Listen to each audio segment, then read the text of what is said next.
이 시간 하나님께서 주시는 말씀은 누가복음 5장 1절부터 11절입니다. 저희 하나님의 말씀을 경외하는 마음으로 함께 일어서서요. 누가복음 5장 1절부터 11절 함께 제가 봉독하겠습니다.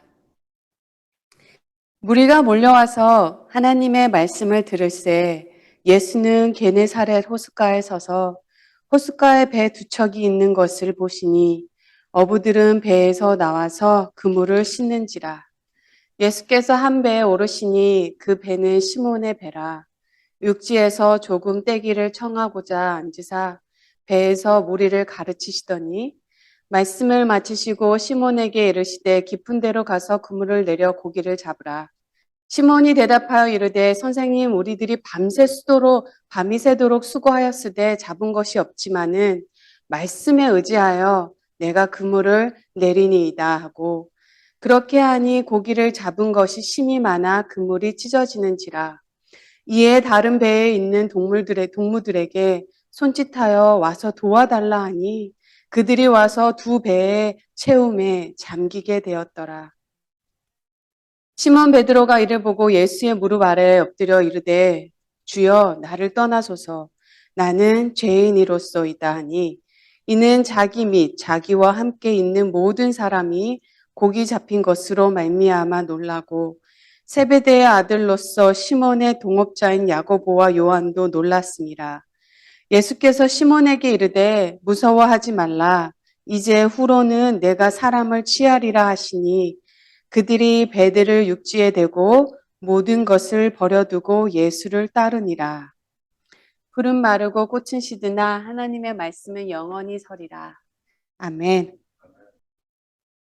기도하겠습니다. 하나님 아버지,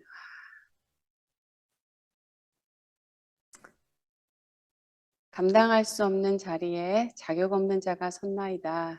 주님, 이 자리에 은혜를 내려 주옵소서. 어쩌면 우리가 삶의 한 가운데 베드로와 같은 모습으로 아니면 베드로 주변에 있었던 동료들의 모습으로 아버지께 나왔을 것입니다. 아버지, 은혜 내려주심에 감사합니다. 아버지를 목숨과 마음과 뜻을 다해 사랑한다고 하지만 그러나 눈만 뜨면 아침에 눈을 뜨면 또 세상 밖으로 나가기만 하면 우리 자신도 모르게 세상 것, 세상 일의 마음을 다 빼앗기고 갑니다. 주님, 우리 발걸음이 세상을 향해 있다라도 할지라도 우리 마음의 발걸음은 늘 주님을 향해 주님 따르게 하옵소서. 예수님의 이름으로 기도합니다. 아멘. 독일의 천재 신학자이자 목사이자 순교자였던 디트리트 바나포 목사는요, 그리스도께서 사람을 부르실 때에는 와서 죽으라 고 말씀하십니다 라고 말하셨어요. 물론 본헤퍼는 히틀러의 그 대한 저항으로 나치에 의해 교수형에 처해서 정말로 그렇게 순교를 했습니다. 물론 본헤퍼는 그렇게 말을 했을 때요. 어떠세요? 와서 죽으라. 수고하고 무거운 짐진다들아 다 내게로 오라 해서 주님께 나아갔는데 십자가를 지라고 하시네. 오늘 어부였다가 사람 낚는 어부가 된 제자들은 자신들이 그렇게 순교할 거라는 것을 알았을까요? 아마 처음부터 알지는 못했을 거예요. 오늘 본문에서 우리는 예수님을 따라가는 제자들을 만나게 됩니다. 얘기 전체의 맥락을 보면요. 설교하는 도중에 생긴 일이에요.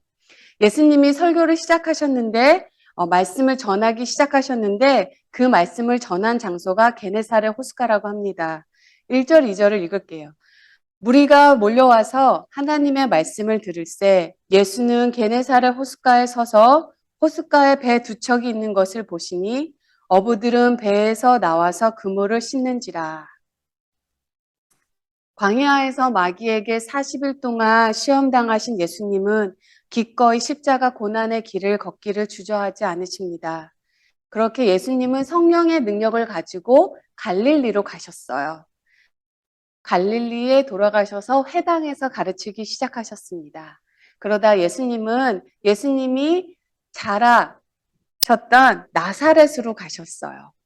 그러던 중 세례 요한이 잡혔다는 소문을 들으시고 예수님은 고향 나사렛을 떠나 스불론과 납달리 지경 갈릴리 해변에 있는 게네사렛에 가셔서 안식일에 사람을 가르치셨습니다. 게네사렛. 근데 또 어디 마태복음을 가버나움이라고 얘기를 하죠. 도대체 게네사렛이야 가버나움이야 어느 게 맞는 장소야? 둘 다 맞습니다. 왜냐면요 갈릴리 호수가 우리 시카고 호수 같이요. 오죽 얼마나 컸으면 바다라고 불러졌겠어요. 그리고 이 갈릴리 호수는 동산이 주변에 이렇게 둘러싸여 있거든요. 그래서 이 마을이 이 마을이고 이 마을이 이 마을이에요. 베스타비아 알라바마, 벌밍햄 알라바마 똑같은 것처럼요. 같은 부분을 사실 얘기를 하고 있습니다.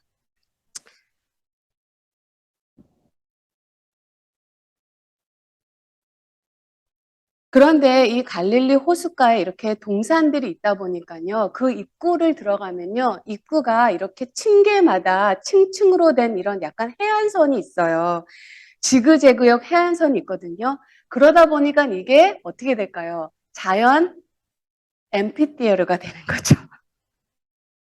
예. 해안선에서 배에서 이렇게 말을 하면 지그재그 해안선 때문에 말이 되게 선명하게 들립니다. 오히려 바로 옆에서 설교하는 것보다 배를 띄워놓고 하는 게 지금도 더 잘 들리기도 해요. 우리도 거기서 설교를 하라 그래서 배에서 해본 적이 있는데요. 예수님은 바로 이 점을 이용하신 거죠. 나사렛에서 가버나움, 게네사렛까지는 한 48km 정도 되고요. 마태는요, 예수님께서 이렇게 거주지를 옮기신 것을 이사야의 예언을 성취하기 위한 것이라고 해석합니다. 실제로 이 이사야서를 보면요, 메시아가 오면 어떻게 움직이실 건지 그 동선을 거기에 얘기한 곳이 있어요. 근데 그 부분에 이런 말이 있습니다. 흑암에 앉은 백성이 큰 빛을 보았고 사망의 땅과 그늘에 앉은 자들에게 빛이 비쳤도다 하였느라. 어둠에 사는 백성, 사망의 땅과 그늘에 앉은 자라는 말은요. 로마 제국의 포갑으로 인하여 고통받는 그리고 만성 허기짐과 질병에 익숙한 사람들의 삶의 현실을 표현합니다. 거기다가요, 스브론 땅과 납달리 땅은요, 아시리아 정복 이후 많은 이방인들이 그곳으로 내려와서 이주를 하게 됐죠. 그러다 보니 선민 의식에 젖은 유대인 사람들의 입장에서는 거기는 제약의 땅이요, 불결한 땅입니다. 거긴 불결한 곳이야. 또한 그 지역 안에 사는 사람들은요, 우리 한국도 한이 많죠. 적들이 쳐들어올 때요, 항상 북쪽에서 남쪽으로 내려옵니다. 그리고 전쟁에 패하면 어떻게 될까요? 다시 북으로 올라가면서 자기 나라에 돌아가면서 그곳에 사는 사람들에게 온갖 분풀이를 다 하고 갔어요. 정말로 그곳에 사는 사람들에게 그 땅은 사망의 그늘이 내려진 땅이었어요. 그러나 그런 그 땅에 사는 이들보다 구원과 빛을 더 갈망하는 이들이 또 있을까요? 그런 의미에서 게네사렛은 추수할 것이 참 많은 땅이었습니다. 이때 예수님은 친구이자 제자가 될 사람들을 부르셨습니다. 예수님이 부르신 제자들은 물고기를 잡아 생계를 이어가던 어부들이었죠. 예수님의 12제자 중에 최소 7제자가 어부였다고 합니다. 최소한 7명은 어부였을 거라고. 많은 사람들이 예수께 나오자 예수님은 호숫가에 있는 배에 잠시 타십니다. 시몬 베드로는 자신의 배를 예수님께 기꺼이 내어드립니다. 어쩌면 자기의 장모를 치료해 준 고마움 때문에 예수님께 배를 내어줄 수도 있었는데요. 저는 더 다른 이유가, 결정적인 이유가 있었다고 생각합니다. 바로 베드로가 자신의 배, 자신의 전 재산이라는 그것을 예수님께 내어줄 수 있었던 결정적인 이유는 베드로가 실패했기 때문입니다. 고기를 못 잡았어요. 밤새 일했는데 고기를 하나도 못 잡았어요. 그래서 심령이 가난해졌어요. 심령이 애통할 수 있었어요. 그래서 주님을 받아들일 수밖에는 없지 않았을까 같습니다.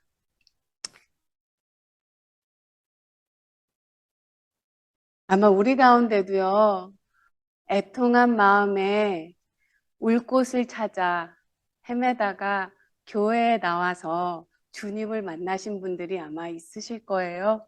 저도 그랬던 것 같아요. 고등학교 때. 하나님 남들에게는 그냥 거저 주어지는 건데 나는 왜 항상 열심히 그것을 얻어내야만 할까요? 나의 서러움에 울 곳을 찾아 교회에 찾아가서 울게 되었죠. 어,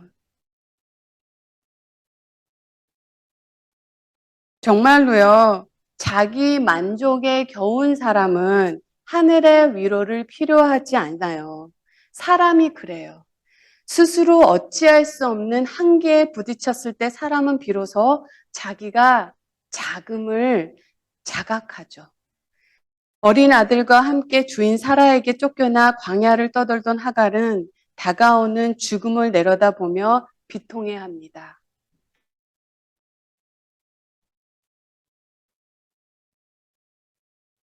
그리고 울음을 터뜨렸습니다.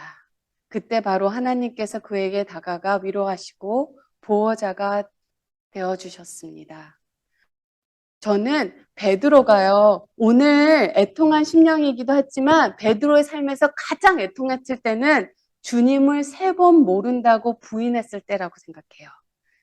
주님을 모른다고 부인하고 베드로는 닭이 울기 전에 내가 나를 3번 부인할 것이라는 그 주님의 말씀이 생각나서 밖으로 나가 몹시 울었습니다. 그 울음이 없었더라면 베드로는 반석이 되지 못했을 것입니다.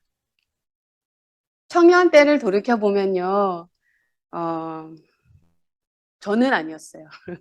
근데 청년 때를 돌이켜보면 시험 기간에는 시험 공부 때문에 하나님 앞에 나오지 않아요. 그런데 시험이 끝나면 또 놀러 가느냐고 하나님 앞에 나오지 않아요. 그런데 청년만 그런 게 아니더라고요. 사람이 그래요. 원래는 고난이 오면 기도하고, 시련이 오면 기도하고, 기쁜 일, 즐거운 일이 있으면 찬양하고, 하나님께 영광 돌리고, 해야 하는데, 현실은 그렇지 않아요. 현실은 고난이 오면 좌절하고, 어려운 일 생기면 염려하고, 좋은 일 있으면 놀러 다녀요. 그래서 속상하고 마음 상한데 갈 곳이 주님 품밖에 없는 사람은 복 있는 사람입니다. 어디 가서 위로받을 곳 없고 그저 마음 발걸음이 불 안 켜진 교회로 말고는 갈 곳이 없는 자는 정말로 복받은 사람입니다. 그리고 눈물로 주님 앞에서 애통하는 자는 복받은 사람이에요. 왜냐하면 그때 하나님께서 만나주시거든요. 그래서 애통하는 자는 복이 있나니 하나님이 그들을 위로하실 것이라고 하셨어요. 또한 주님 앞에서 자기의 삶을 그렇게 돌아보며 슬퍼하는 자는 다른 사람을 함부로 대하지 않습니다. 자기의 연약함을 알기에 오늘 아침에도 잠깐 얘기를 나눴는데요. 남편이 이런 얘기를 하더라고요. 내가 고난 중에 있을 때는 다른 사람의 고난이 눈에 너무 많이 들어오는데 내 몸이 편하고 내가 편할 때는 남들도 다 그렇게라고 보여지는 것 같다고. 내 삶이 고난스러울 때 다른 사람들도 그 어깨에 짊어진 그 무게를 보게 되는 거죠. 나의 연약함을 알기에 이웃들이 겪는 아픔에 함께 아파하고 세상의 만연한 고통을 해결하기 위해 마음을 모읍니다. 그렇게 예수님은요, 베드로의 배에 타신 후에 배를 육지에서 조금 떼어 놓으라고 하시고 배에 앉으셔서 사람들을 가르치셨어요. 그리고 말씀을 마치신 후에 시몬 베드로에게 말씀하시기를 깊은 데로 가서 그물을 내려 고기를 잡으라 하십니다. 그러자 시몬이 대답하기를 선생님, 우리가 밤새도록 수고하였지만 아무것도 잡지 못했습니다. 그러나 선생님의 말씀에 의지하여 그물을 내리겠습니다. 사랑하는 성도 여러분, 지금 의지하는 하나님의 말씀이 무엇인가요? 떠오르는 거 있으십니까? 밤새 일해도 얻은 것 하나 없는 그 허탈함의 바다에 나로 하여금 오늘 또 다시 그물을 내리게 하는 하나님의 말씀이 무엇인가요? 만일 오늘 내가 붙잡고 그 절망의 바다에 또 그물을 내리게 하는 하나님의 말씀이 없으시다면 둘 중에 하나예요. 하나는 하나님의 나라의 확장 같은 거에는 관심이 없거나 아니면 내 힘으로, 내 지혜로, 내 육으로 하나님의 나라를 확장할 수 있다고 생각하던가. 그렇게 하나님의 말씀에 의지하여 그물을 던지자 자기의 배만 가라앉을 정도로 물고기가 가득 찬 것은 아니었습니다. 베드로의 배만 물고기가 가득 찬 게 아니에요. 그거는 워밍업이에요. 그것은 정말로 엄청나게 놀라운 삶을 살게 되는 시작점입니다. 더 놀라운 기적이 일어나요. 바로 7절 말씀이에요. 그래서 다른 배에 있는 동료들에게 손짓을 하여 도와달라고 하였습니다. 그들이 와서 고기를 2배에 가득 채우니 배가 가라앉을 지경이었습니다. 베드로가 예수님의 말씀에 순종하니 베드로의 배에만 물고기가 가득 찬 것이 아니라 2배가 가득 찼다고 합니다. 이게 엄청난 놀라운 하나님의 기적이에요. 베드로뿐만이 아니라 순종한 베드로뿐만이 아니라 베드로의 삶에서 함께한 이들도 그 배가 가득 찼다고 합니다. 이렇게 하나님 나라는요, 한 사람이 참 중요해요. 하나님께서 일을 하실 때는요, 가장 먼저 사람을 한 사람을 세우십니다. 그리고 그 한 사람을 통해서 주변을 바꿉니다. 바로 하나님을 만나서 삶이요, 전과 후가 달라진 그 한 사람을 통해서 하나님의 나라는 그렇게 확장이 돼요. 하나님을 만나면 나 한 명 바뀌는 게 아니라 오늘 본문을 보면요. 베드로의 삶을 뒤엎은 일을 만나고 베드로 한 명만 바뀌는 게 아니라 베드로를 통해서 주변 동료들이 변하기 시작합니다. 예수님께로 나와요. 그리고 예수님을 따릅니다. 오늘 본문에서 이 2배에 가득 채우니 이 말은 좀 밑줄을 그어도 좋을 것 같아요. 이것이 예수 믿는 사람의 삶입니다. 사실 이 말씀은 저에게 되게 좀 특별한 말씀이에요. 제가 오랜 생활, 직장 생활에 경제적인 그 안락함을 내려놓고 내 삶에서 가장 피크였던 때였던 것 같아요. 청년들이랑 지난주에 이렇게 얘기를 하는데 집에서 지금 자기 삶에 가장 성공적인 때라고 얘기를 하더라고요. 자기 인생에서 내가 지금 제일 가장 피크에 있다고. 저는 그 피크 때 신학교에 들어갈 결단을 했습니다. 그런데요, 주님을 따라가는데 가장 저를 흔들었던 것은 두 아이들의 대학교 등록금이었어요. 이제 곧 중학교에 들어가는 첫 아이를 보면서 아이들 대학 갈 때 학비가 없을까 봐. 제가 형편이 안 좋은데 공부를 해봤잖아요. 아르바이트를 두세 개를 뛰면서 그 학비를 감당하고 그게 가장 걱정이었어요. 오랜 직장 생활로 모아놓은 돈은 부모님께 다 드렸고 이미 이제 정말로 한 푼 없이 공부를 시작해야 되는데 미국이 전 세계에서 가장 학비가 비싼 나라죠. 그런데도 사표를 내고 그 길을 가겠다고 했습니다. 그런데 사표가 진행이 되지가 않는 거예요. 윗선에서 그 사표를 수료를 하지 않는 거예요. 6개월 동안을 갖고 계신 거예요. 그러면서 하시는 말씀이 하나같이 하시는 말씀이 너 지금 실수하는 거야.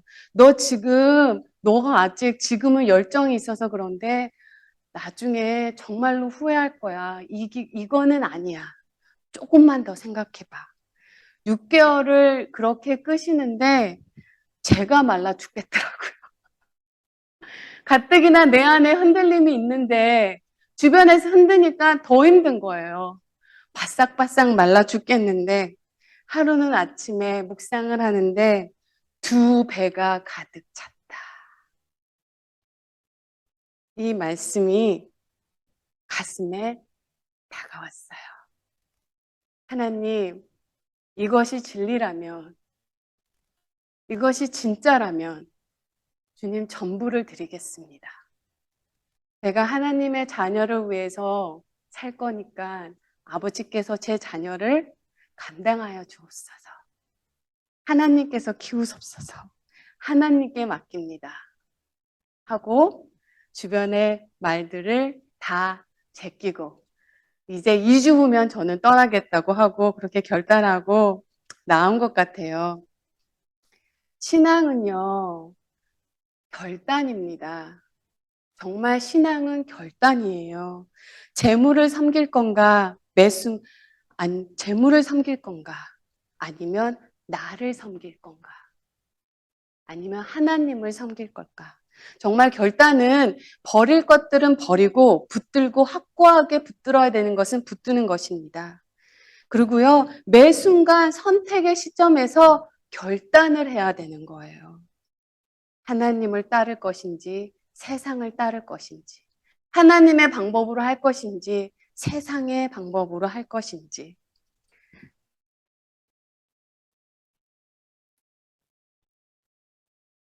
둘째 아이가 학교 장학금과 모든 것이 이제 다 해결이 돼서 우리가 걱정을 안 해도 대학을 보낼 수 있겠다라는 그 결정이 났을 때 학교에서 통보를 받았을 때 제가 하나님한테 이렇게 고백을 했습니다.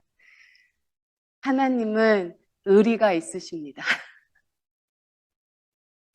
우리의 하나님은 의리가 있으신 분이야. 그렇게 제가 아들한테 얘기를 했어요. 정말로 돌이켜보니까요. 사람들이 세상에 속절없이 끌려다니는 이유는 자기 내면이 헛헛하기 때문인 것 같습니다. 자기 속이 든든한 사람은 어지간한 유혹에 넘어가지 않아요. 내 안에 기둥 하나가 굳건히 서 있는 사람은 유혹에 넘어가지 않습니다. 정말로 두 배가 가득 차다. 이 말씀이 저는 저희 성도님들 한 분 한 분의 삶에서 역사로 나타나기를 정말로 소망합니다. 전에도 공부했지만요. 로마서 16장 기억하시나요? 로마서 16장에 로마에 있는 성도들에게 인사하는 부분이 나오죠. 거기 13절, 14절에 이런 말씀이 있습니다. 주 안에 택하심을 입은 루포가 그의 어머니에게 문안하라. 그의 어머니는 곧 내 어머니라.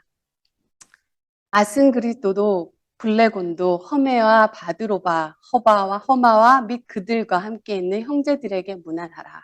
하나도 알 수 있는 이름은 없습니다. 근데 딱 한 명이 있죠. 바로 루포. 이 이름은 낯이 익습니다. 바로 예수님이 십자가를 대신 졌던 구레네 사람 시몬의 아들이 루포였습니다. 마가복음 15장 1절을 보면요. 마침 알렉산더와 루포의 아버지인 구레네 사람 시몬이 하면서 얘기를 합니다. 복음서에서요. 구레네 사람 시몬을 말할 때 왜 굳이 아들의 이름을 언급한 걸까요? 그것은 바로 그 아들들이요. 초대교회 당시 교인들 사이에 존경받는 사람이었기 때문입니다. 존경받는 성도였기 때문이에요. 억지로 십자가를 졌던 시몬의 아들 루포가 택하심을 받아 로마에서 가정교회를 섬겼다는 것입니다. 구레네 시몬은 억지로 십자가를 졌습니다. 그런데요, 억지로 십자가를 졌지만 그의 아들들과 그 가족들이 교회에서 얼마나 귀하게 쓰임을 받았는지 우리가 알 수 있습니다. 잠언서에요, 하나님을 경외하는 자, 그 자녀들이 피난처를 얻게 된다고 했습니다. 잠언서 14장 26절 말씀. 여호와를 경외하는 자에게는 견고한 의뢰가 있나니 그 자녀들에게 피난처가 있으리라. 저는 자녀들에게 가장 큰 축복은요. 예수 믿는 부모 만나는 거예요.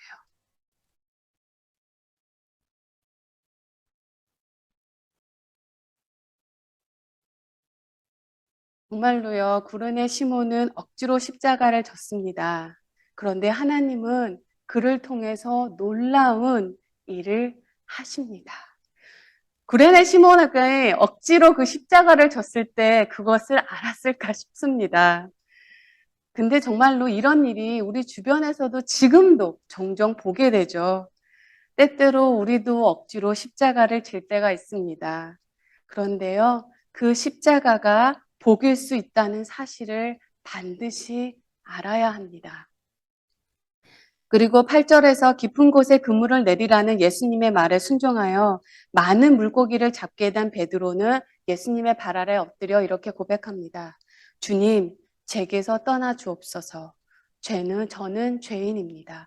베드로가요, 거룩함과 대면했다는 얘기예요. 하나님의 거룩함에 직면했을 때 인간은 두려움을 느낍니다. 거룩함은 우리 안에 마음에 도사리고 있는 어둠과 죄성을 드러내기 때문이죠. 부활한 예수님을 만난 바울은 나는 죄인의 우두머리라고 말했습니다. 이것은 사람들에게 그럴싸하게 영적으로 보이기 위해서 하는 말이 아니에요. 정말로 빛에 가까이 다가간 자 아니면 누가 자신의 어둠을 알겠습니까?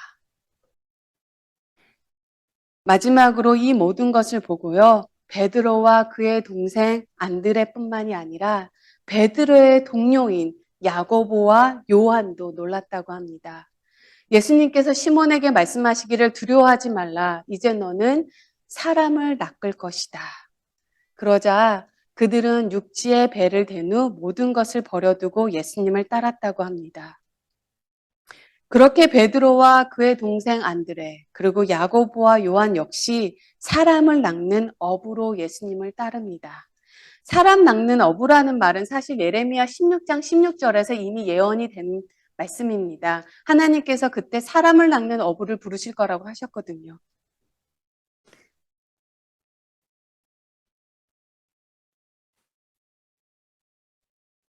조금만 더 내려가 보면요. 28절 우리 본문에는 안 나와 있지만 28절에 가면 예수님을 만나 세리 마태가 모든 것을 버리고 예수님을 따랐다고 합니다. 반복되는 절이죠. 바로 예수님을 따라갔다는 것. 부름의 이야기에서 중요한 단어는 버려두고입니다. 버려야 할 것을 버리지 않고는 따름은 불가능합니다.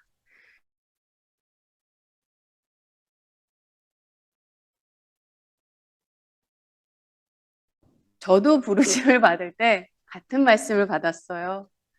네 손 안에 있는 네 것을 내려놓아라. 그럼 내 것으로 채워주리라. 혼자만 잘 살면 무슨 재민겨? 라는 책의 저자의 전우익 선생님은요, 이런 말씀을 하셨어요. 참 삶이란 부단히 버리고 끝끝내 지키는 일의 통일이라. 손에 잡은 것을 놓지 않고는 새로운 것을 붙잡을 수 없습니다. 새로운 습관을 삶에서 세우려면 어떻게 해야 됩니까? 시간을 내야 되죠. 시간을 내기 위해서는요, 내가 지금 쓰고 있는 시간을 잘라내야 됩니다. 그래서 그 시간을 허락을 해야 되는 거죠. 정말로 비울 때 채워줌이 가능한 거죠. 이제 때가 이르렀습니다. 예수님은 정말로 사망의 땅에 찾아가셨고요. 사망의 그늘의 땅에 앉은 자를 찾아가셨습니다. 문둥병 환자를 고치시고 중풍병 환자를 고치십니다. 예수님에 관한 소문은 더욱더 멀리 퍼져갔습니다.